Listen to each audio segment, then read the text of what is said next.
रामनाथ कोविंद जी, जिन्होंने कल देश के 14वें राष्ट्रपति की शपथ ली और देश के 14वें राष्ट्रपति चुने गए। एक उनका मुद्दा कल से सोशल मीडिया और कई राजनीतिक पार्टियों ने उसे सिरे से उठाया है। वो बाबा साहब को श्रद्धा सुमन अर्पित करने को लेकर, क्योंकि वो पहले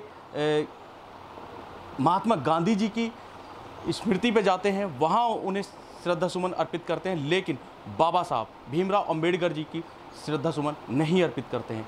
ये काफ़ी इशू बन गया है और सोशल मीडिया पर काफ़ी हाईलाइट हो रहा है, इस बात की काफ़ी निंदा हो रही है। इस पर ज़्यादा चर्चा करने के लिए हमारे साथ हैं जाने माने प्रोफेसर रतन लाल जी, दिल्ली विश्वविद्यालय में प्रोफेसर हैं। उनसे ही जानने की कोशिश करेंगे कि सर, आप किस तरह से देखते हैं इस सारे प्रकरण को। देखिए, एक बड़ा ही मशहूर और प्रसिद्ध इतिहासकार हुए एल बैशम, उन्होंने एक किताब लिखी the wonder that was India, अद्भुत भारत। मुझे लगता है कि हमारा भारत अद्भुत नहीं, विचित्र भी है। और कोविंद साहब को लेकर और जो चल रहा है अभी विवाद कि उन्होंने बाबा साहब को श्रद्धा सुमन अर्पित नहीं की, विचित्र मैंने इसलिए कहा कि आज़ादी के तकरीबन 70 साल हो गए और doctor Ambedkar father of the constitution है। तो इस लिहाज से इस देश के तमाम नागरिकों को चाहिए कि वो बाबा साहब को इज़्ज़त करें, रिस्पेक्ट करें, श्रद्धा सुमन अर्पित करें। और ख़ास तौर से जो रूलिंग एलीट हैं, जो शासक करने वाले जो तथाकथित ऊंची संभ्रांत जाति के लोग हैं। लेकिन विचित्र मैंने इसलिए कहा कि तकरीबन 40-45 साल तक तो डॉक्टर अंबेडकर को ये विचारों को दबाए रखने की साजिश हुई। और पिछले मानव कांशीराम जी के बाद जब दलितों में और पिछड़ों में एक जब राजनीतिक चेतना का उभार हुआ अपने वोट को लेकर, जो कि डॉक्टर अंबेडकर ने संविधान में दिया था, तो वोट को लेकर चूँकि एक साइजेबल नंबर ऑफ वोट्स हैं हमारे पास, तो सांकेतिक रूप से अब सिर्फ वोट के लिए कुछ लोगों ने बाबा साहब को नमस्ते करने का नौटंकी किया है और सिर्फ वोट उनके जहन में है। नहीं तो ऐसा नहीं होता कि अगर कोविंद साहब राष्ट्रपति बन दें तो हमारे बहुत सारे मसले अभी जो हैं अनसुलझे हैं 70 साल में। तो कोविंद साहब की तो ये दोहरी जिम्मेदारी थी कि वो कम से कम डॉक्टर अंबेडकर को श्रद्धा सुमन अर्पित करते। क्योंकि मेरी व्यक्तिगत राय है कि वो अगर राष्ट्रपति बने, उनको शुभकामनाएं कि वो संविधान को अपहोल्ड करेंगे और उसकी रक्षा करेंगे, उसके स्वरूप की। और वो किसी पार्टी की वजह से वो राष्ट्रपति नहीं बने हैं। जो डॉक्टर अंबेडकर ने संविधान में जो प्रावधान किए हैं, डॉक्टर अंबेडकर की वजह से वो राष्ट्रपति बने हैं। इसलिए उनका पहला नैतिक दायित्व तो ये बनता था कि कम से कम डॉक्टर अंबेडकर को श्रद्धा सुमन अर्पित करें। लेकिन ऐसा नहीं हुआ तो थोड़ा सा अटपटा लोगों को लग रहा होगा। लेकिन मुझे थोड़ा सा अटपटा इसलिए नहीं लगा क्योंकि मैं इससे पहले एक टीवी चैनल पे था और मैंने कुछ बातें वहाँ पे उठाई थी कि जिस विचारधारा को रिप्रेजेंट करते रहे हैं राजनीतिक रूप से, उन्होंने अंबेडकर के पुतले जलाए थे।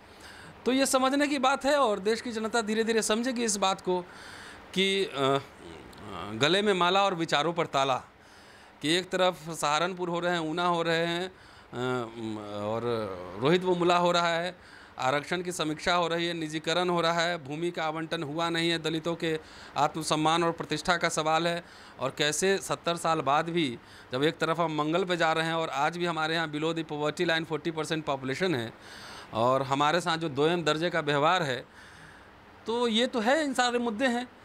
तो मुझे लगता है कि व्यक्तिगत मुक्ति तो इस व्यवस्था में संभव है। एक व्यक्ति राष्ट्रपति भी बन सकता है, कल प्रधानमंत्री भी बन सकता है। लेकिन मेरी व्यक्तिगत दिलचस्पी, रुचि व्यक्तिगत मुक्ति में नहीं बल्कि जमात और सामूहिक मुक्ति में है। और जितने मुद्दे मैंने आपके सामने कहे, जब तक इन मसलों को एड्रेस नहीं किया जाएगा, जब तक भूमि के प्रश्न को, समान शिक्षा के प्रश्न को, स्वास्थ्य के प्रश्न को, आत्मसम्मान के प्रश्न को और तमाम इन मुद्दों को अगर एड्रेस नहीं किया जाएगा तो एक व्यक्ति के कुछ बन जाने से ही क्या फ़र्क पड़ता है। सर, कई राजनीतिक पार्टियों ने और कुछ दलित नेताओं ने कहा है कि बीजेपी दलितों का राजनीति में इस्तेमाल कर रही है। इस बात से आप कितने सहमत हैं? क्योंकि अगर एग्जाम्पल देखें तो कोविंद जी से मिलता जुलता आप लगा सकते हैं कि क्यों इस बात को उठाया गया है। इसमें कोई संदेह नहीं है कि इस्तेमाल कर रही है और हर राजनीतिक पार्टी ने दलितों का इस्तेमाल किया है। लेकिन कम से कम मैं तो आशावादी हूँ और मुझे लगता है कि दलितों को वोट देना आ गया है और धीरे धीरे शिक्षित भी हो रहे हैं। तो भविष्य में उन्हें ये भी पता लग जाएगा कि उन्हें किन्हें वोट देना है और नहीं वोट देना है। पहले तो हमारे वोट जो है लूट लिए जाते थे, छाप लिए जाते थे, लेकिन कम से कम अब हमारे लोग बूथ पे जाके वोट तो दे रहे हैं ना। तो अच्छी बात है, कर लें, इस्तेमाल कर लें। और हमारे लोग भी, एक तरफ आप देखेंगे कि दलितों के अंदर एक ख़ास तरीके से उत्तर प्रदेश चुनाव में हमने देखा कि जाटव वर्सेज रेस्ट कर दिया गया, तो कि दलित के अंदर भी डिवीज़न को दर्शाया जा रहा है। लेकिन आप अगर गौर से देखेंगे तो एक फिक्टिशियस हिंदुआइजेशन भी हो रहा है, उन दलितों का हिंदूकरण भी किया जा रहा है।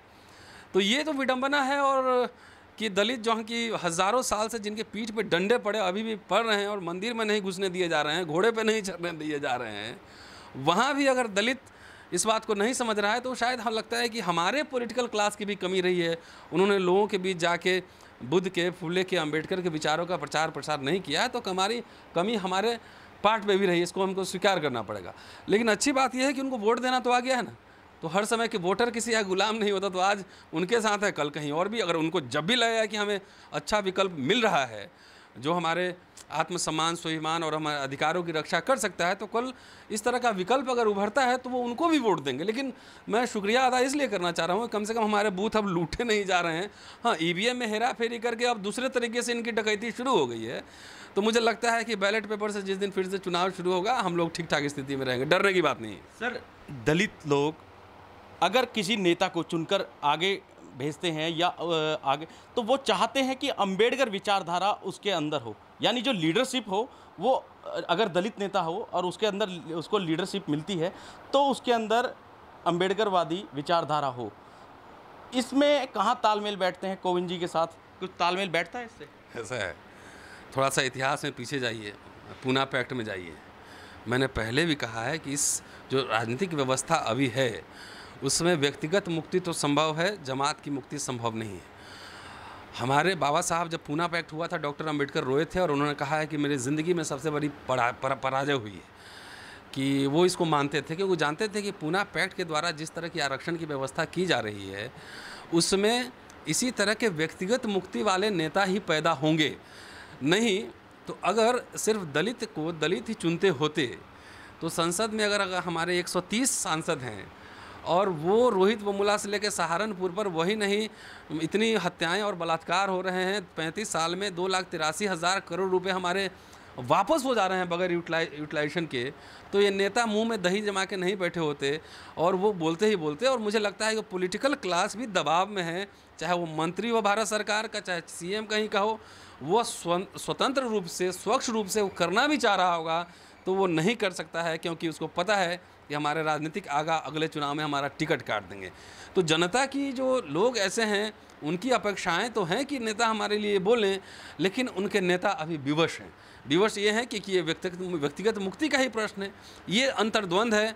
और मुझे लगता है जिस तरीके से चाहे जिग्नेश मेवानी हो या फिर चंद्रशेखर, और जिस तरह से विश्वविद्यालयों में खासतौर से एक नई पीढ़ी का नेतृत्व उभर रहा है जो अंबेडकर, फुले के विचारों से लैस होकर और प्रोटेस्ट कर रहा है, सवाल खड़े कर रहा है, मुझे लगता है कि आने वाले दिनों में इस तरह के विमर्श को और तेज़ किया जाएगा और तेज़ होगा। और इसी समाज और इतिहास के गर्व से ही आंदोलन बनता है, और जब आंदोलन बनता है तो नया नेतृत्व भी उभरता है। अभी जिस तरह की राजनीतिक व्यवस्था है उसमें जानबूझ के वैसे लोगों को टिकट दिए जाते हैं कि जो सवाल न करें, बोले नहीं, जी मालिक, हाथ उठाए, इस तरह के लोगों को टिकट दिए जाते हैं। कोई भी पढ़ा लिखा ढंग का जो अंबेडकर की बातों को रखे समझे वैसे लोगों को सिस्टमेटिकली हटा दिया जाता है। ये है त्रासदी। सर, एक लास्ट क्वेश्चन, 2019, क्या आपको लगता है कि 2019 में दलित युवा वर्ग एक अहम भूमिका निभाएगा जो गवर्नमेंट बनेगी उसको लेकर? मुझे लग रहा है जिस तरह का उभार है, मैं अभी अहमदाबाद, महसाना और तमाम भारत के, उत्तर भारत के जिन शहरों में घूम रहा हूँ, लखनऊ, गोरखपुर, पटना, दिल्ली तो है ही, हरियाणा के कई शहरों में गया हूँ। एक जो युवा, जो दलित, पिछड़ा या अल्पसंख्यक वर्ग है, उसके अंदर एक बौखलाहट है कि उसको लगता है कि युवा जो 90 में पैदा हुआ बच्चा वो 27 साल का हो गया, वो अंग्रेज़ी भी बोलता है, अच्छे कपड़े भी पहनता है और देखता है कि हमारे नेता चुप्पी साधे हुए हैं, हमारे पीठ पे डंडे पड़ रहे हैं, हमारे साथ भेदभाव हो रहा है। दिल्ली में सब सरकार के नीचे आरक्षण की धज्जियाँ उड़ाई जा रही हैं, लेकिन कोई नेता बोलने के लिए तैयार नहीं। इसलिए मुझे लगता है कि युवा वर्ग से ही वो एक तरह का राजनीतिक नेतृत्व वो तैयार हो रहा है, और तैयार होने में टाइम लगता है, एक दिन में होता नहीं, वो लंबा टाइम लगेगा, लेकिन होगा ज़रूर। तो ये थे हमारे साथ प्रोफेसर रतनलाल जी, जिन्होंने बताया कि देश में एक युवा, जो बहुजन युवा है, वो तैयार हो रहा है और वो एक न एक दिन इस राजनीति को बदलने का पूरा दमखम रखता है। कैमरामैन मोहित के साथ तेजिंदर सिंह, दिल्ली विश्वविद्यालय,